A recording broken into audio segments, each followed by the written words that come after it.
And this is about a couple, husband and wife. They were mad at each other, so they didn't talk to each other. They were giving each other the silent treatment. Okay? So the thing is, the husband needed to take a flight next morning very early, so he had to wake up at 5. But he didn't want to talk to his wife. So what he did was he wrote on a piece of paper, please wake me up at 5 a.m. and put it on her side of the bed, on the night table. And he went to bed. Next morning, he wakes up at 9 a.m. angry. He lost his flight. So he was going to scream at his wife when he saw in his side of the bed a piece of paper that says, wake up, it's 5 a.m. So, I want to talk to you today about a humble word. A humble word. And reading this parsha, I realized that even though all these stories were written, thousands of years ago, it's amazing how they still talk about our own lives and our own challenges. Everything that we have to go through is reflected in the Torah. Even though these stories that we read seems to be so old and nothing to do with us, not at all. They're absolutely connected to our lives and the problems, challenges, and issues that people had back then are exactly the same challenges, problems, and issues that we have today.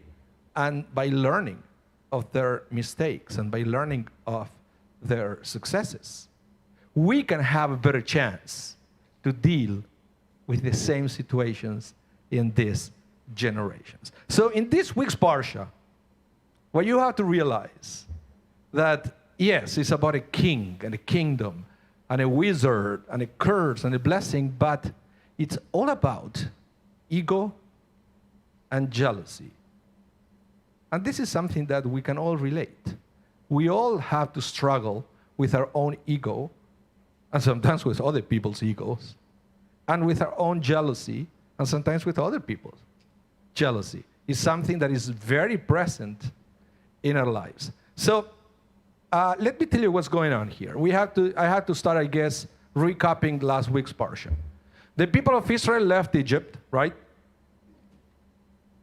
We all know that. Celebrated Passover. That's when that happened. Then they received the Torah on Sinai, right? And then they have the new goal is to go towards the promised land.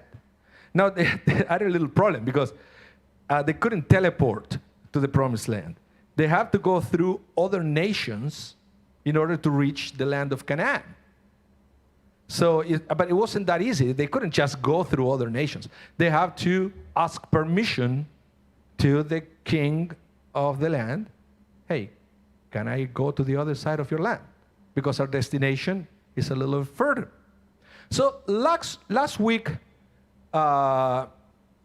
parsha, we read that the people of Israel entered to the land of the Amori. And they went to talk to Sihon. There was the king and said, hey, can we go through your land? And the king said, nope, you cannot. But not only that, the king quickly put together the army and attacked the people of Israel. And you know what happened? The people of Israel won that battle, that unnecessary battle, because all they wanted to do was to go through. They even promised not to eat or touch anything, not even to drink from the water. They have enough to make it to the other side, but the king refused. They attacked them, and the people of Israel won that war. A war that, on paper, it looked impossible. It would look impossible that the people of Israel would be able to defeat the Amori, but they did it anyway. So now they continue towards the promised land, and now they have to go through the land of Moab. And the king of Moab was Balak. And Balak was freaking out. The Israelites are coming. He already heard what happened with the other nation and how miraculously the people of Israel defeated them on the battle. So now Balak had to do something. But Balak actually he figured out what's going on here.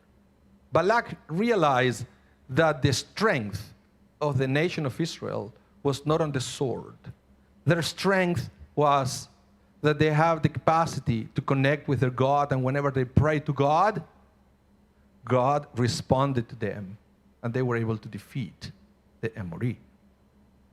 So Balak said, okay, so this nation, they have the power of the spoken word.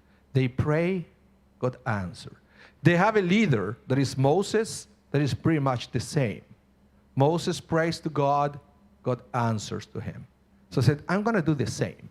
I'm going to go and find somebody who has that power, and I want to bring him, and I will ask him to curse the people of Israel so I could defeat them. So he went and hired Bilam. Bilam was a wizard, but actually the rabbis say that Bilam was a prophet. Even more so. Bilam, according to the rabbis, was at the same level of Moses, and some say that it was even a higher level of a prophet than Moses. How so? Well, the Torah says, Lo kam Israel que Moshe od. Basically, we say that there was no prophet in Israel like Moses. So then the rabbi said, well, if there was no other prophet in Israel like Moses, that means that there was another prophet like Moses outside Israel. Who was that?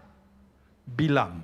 So in other words, both Moses and Bilam were given the same gift, the same power, the power of the spoken word and the power of this strong connection with God.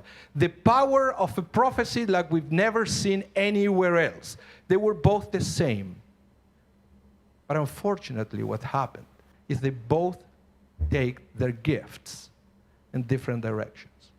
While Moses dedicated his life and his gift to serve God, Bilam took his power, his gift, to serve himself. Moses wanted to know what God wanted from him so he could fulfill the will of God. Bilam was trying to force God to do his will. And why is that? Because of ego. And why was, when Balak went to hire Bilam, Bilam said right away, yes, I want to do it. Why? Even though God said to him, no, you cannot do it. You cannot go and curse the people of Israel. God told that to Bilam. And Bilam nevertheless tried again and again and again to convince God to let him do it. Why? And the rabbi said, because he was so jealous of Moses. He knew about Moses. He knew that Moses was at his same level, and he couldn't tolerate that. His ego was blinding him. His ego was taking his life out of control, and he couldn't accept that it was somebody else at the same level that he was. So as soon as he saw an opportunity to go and curse Israel and to destroy Moses, he took it. Now, Moses was all the opposite. Number one, Moses is described in the Torah as the humblest man alive. It said that it was never and never will be somebody as humble as Moses. Then you would realize why the Torah will say something like that. When we meet Bilam, we understand why. And also, Moses was not jealous of other people's success. In fact, when there was an episode in the Torah when Joshua see that there were other people in the camp of Israel prophesying, Joshua freaked out, and he went to accuse them to Moses. Said, Moses, look, these people are going around prophesying. And Moses said to Joshua, you should be happy for them. We wish that everybody will reach that level, that connection with God, that they will be able to prophesy. So you see, Bilam and Moses, the two of them received the same gift, but they were absolutely different. Bilam couldn't tolerate anybody's success except his. Moses was trying to encourage everybody to be like him, and perhaps even more than him. And why is that? Because Bilam was guided by his ego. And Moses was able to control his ego. So he was in control of his life. Tell me if this not reflect our everyday life. How many times we get in trouble because we let our ego, our jealousy, to get out of control? It's something that happens all the time when we cannot tolerate anybody's success. We lose our capacity of blessing others because God forbid the blessing will be successful and they are going to be more than me. No, we should learn from this parsha to be like Moses. Someone who believes in blessing others, someone who believes on going through this world, aware of his gift, and nevertheless humble, and someone who was encouraging everybody to be their best. To be their best. That's why Balaam was not successful, and Moses was. This is a reminder that each one of us has a Balaam and a Moses. What are you going to do with your gift once you're aware of that? Are you going to use it to the sole purpose of serving yourself, or are you going to use it to serve others? The Balaam way was to serve himself. Didn't go well. The Moses way was to discover the gift and use it to serve others. That's the Jewish way.